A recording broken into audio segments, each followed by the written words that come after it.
En 1984, un ingeniero soviético creó uno de los videojuegos más vendidos de la historia y no ganó ni un solo dólar por él.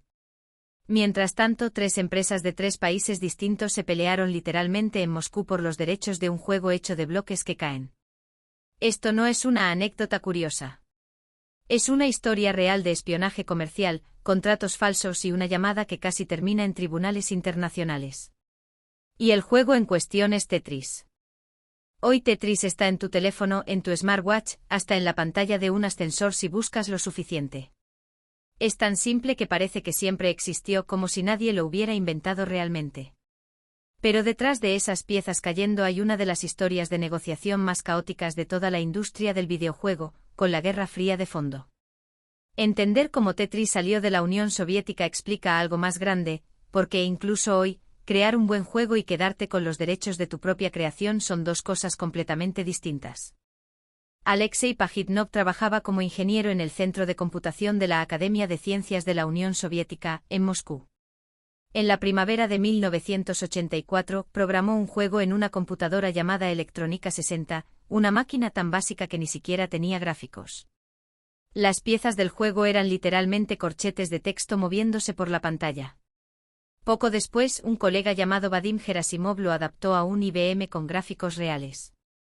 Pajitnov lo bautizó combinando Tetra por las 4 piezas de cada bloque con tenis, su deporte favorito.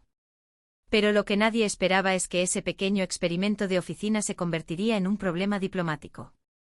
En la Unión Soviética de los años 80, el software no le pertenecía a quien lo creaba.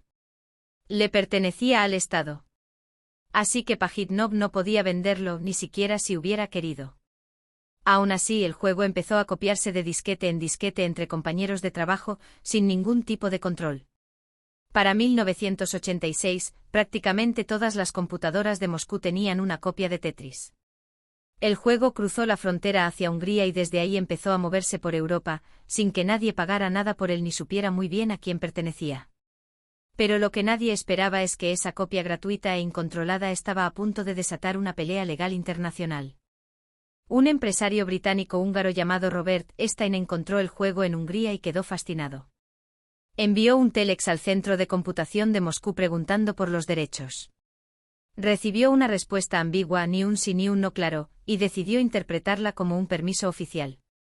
Con esa base tan frágil, licenció Tetris a 2 empresas, Mirrorsoft en Reino Unido y Spectrum Holobyte en Estados Unidos, que lo lanzaron para computadoras domésticas en 1988.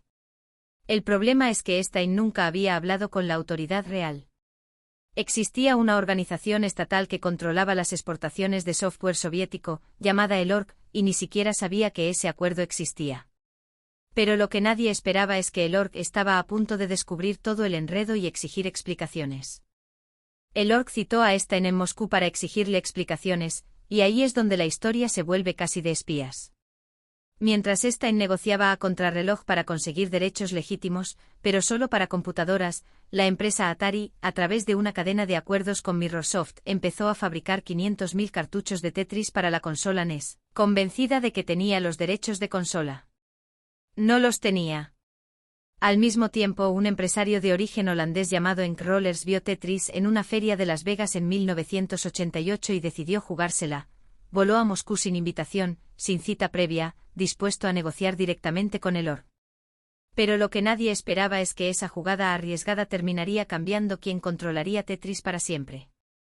El 21 de febrero de 1989, Henk Rollers se sentó frente a Nikolai Belikov, el responsable de el ORG, con el propio Alexei Pajitnov presente en la sala ayudando a destrabar la negociación. Rollers consiguió algo que nadie más había conseguido: los derechos de Tetris específicamente para consolas portátiles. Y no cualquier consola portátil. Nintendo estaba a punto de lanzar la Game Boy, y necesitaba un juego que la acompañara. Nintendo además se aseguró también los derechos de consola de sobremesa, pagando $500.000 garantizados más regalías por cartucho. En noviembre de ese mismo año, un tribunal falló a favor de Nintendo. Pero lo que nadie esperaba es que ese fallo dejaría 500.000 cartuchos de Atari convertidos en basura de la noche a la mañana, mientras la Game Boy se preparaba para conquistar el mundo. Y aquí está el dato que probablemente vas a repetir esta noche: Tetris terminó incluido de fábrica en cada Game Boy vendida en el mundo, ayudando a convertir esa consola en una de las más exitosas de la historia. Y sin embargo, Alexei Pajitnov, el hombre que programó el juego original en 1984, no vio ni un solo dólar de regalías durante casi 10 años, porque la ley soviética consideraba que su creación nunca le había pertenecido a él. Solo empezó a cobrar por Tetris después de mudarse a Estados Unidos, cuando el contrato original de Elorg finalmente expiró a mediados de los 90.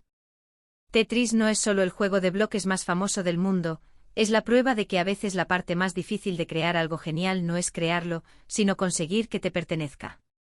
¿Tú sabías que el creador de Tetris no ganó nada durante una década, o pensabas que la historia del juego era mucho más simple?